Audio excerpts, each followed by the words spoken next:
पेशे से हम टीचर हैं, पार्ट टाइम इस बिजनेस को कर रहे हैं। तो हमें 9 कोर स्टेप का 6, 7, 7, 8, 9 मिला है। तो 7 है टीचेबल, है ना। तो टीचेबल एबल का मतलब ये है कि हम सीखने के लिए हमेशा रेडी रहें, क्योंकि जो भी कर रहे हैं ना, चाहे ये बिजनेस हो या कुछ भी हम करते हैं, अगर उसमें हम हमेशा नवाचार करते रहना पड़ेगा अगर हमें आगे बढ़ना है, क्योंकि हम हर चीजें जो है हमेशा अपडेशन मांगती हैं। तो हमें जो है हमेशा टीचिंग मोड में रहना पड़ेगा, चाहे वो हमको सीडी के माध्यम से मिले, कि बुक्स के माध्यम से मिले, या क्लास या इन मीटिंगों से मिले, है ना। जो हमारे सेमिनार्स होते हैं, मीटिंग्स होती हैं, फेस फेस मीटिंग है ना। तो डिजिटल है या फिर ऑफलाइन मीटिंगें हैं।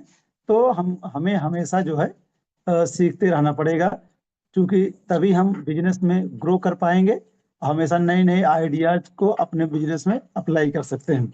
और दूसरा है अकाउंटेबल, है ना। अकाउंटेबल का मतलब होता है कि हम वादे के पक्के हों, है ना। जो कहें हम वो करें।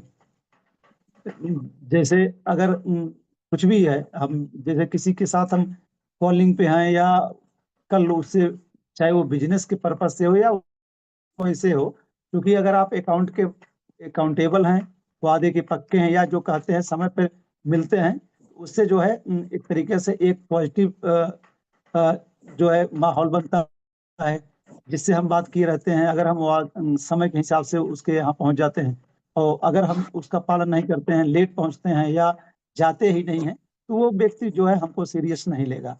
तो अगर हम वादे के पक्के हैं तो हम इस बिजनेस में बहुत अच्छा कर सकते हैं।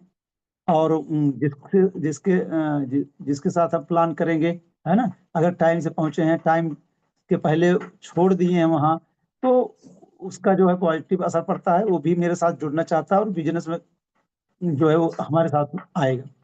तीसरा है कि काउंसलिंग विथ ग्रोइंग अपलाइन, है ना। जब हम इस बिजनेस में हैं तो हमेशा जो है बिजनेस अप्स डाउन्स होगा, है ना। कभी बहुत अच्छा चलेगा तो हो सकता है कभी समय ठीक न रहे, है ना, बिजनेस डाउन भी जाए, है ना। जैसे कोरोना आ गया तो पता चला कि बहुत कुछ उल्टा पुल्टा हुआ। तो हम अगर अपने अपलाइन से कनेक्ट में रहेंगे, और ऐसे अपलाइन, ग्रोइंग अपलाइन से, है ना, क्योंकि अपलाइन में बहुत सारे लोग ऐसे भी होंगे जो ज्वाइन करके छोड़ दिए हैं, बिजनेस ही नहीं कर रहे हैं, या वो बिजनेस में भले हैं एज ए कस्टमर, अपने आप को साबित किए हुए हैं, प्रोडक्ट लेते हैं, है ना, या किसी तरह वो अपनी आईडी को जो है मेंटेन किए हुए हैं कि हमारी आईडी जाने ना पाए। हो सकता है भविष्य में कभी ये बिजनेस चले तो हमको बेनिफिट्स मिले। तो ऐसे ऐसे अपलाइन से काउंसलिंग नहीं करना है, कि अपने आप को केवल इसलिए इसमें बना के रखे हैं, हर महीना जो है सेल्फ क्राइटेरिया पूरी कर रहे हैं कि हो सकता है कभी इस बिजनेस में वो समय अच्छा आए और हम आगे बढ़ें। तो कहने मतलब ऐसे अपलाइन से हमेशा काउंसलिंग करिए, जो हमेशा आगे बढ़ रहे हैं, जो हमेशा मीटिंगों में, सेमिनार, फंक्शन में आपको दिखाई देते हैं, है ना, एक्टिव रहते हैं, तो उनके साथ हमेशा काउंसलिंग में रहिए, इससे बिजनेस अच्छा जाएगा। Thank you sir.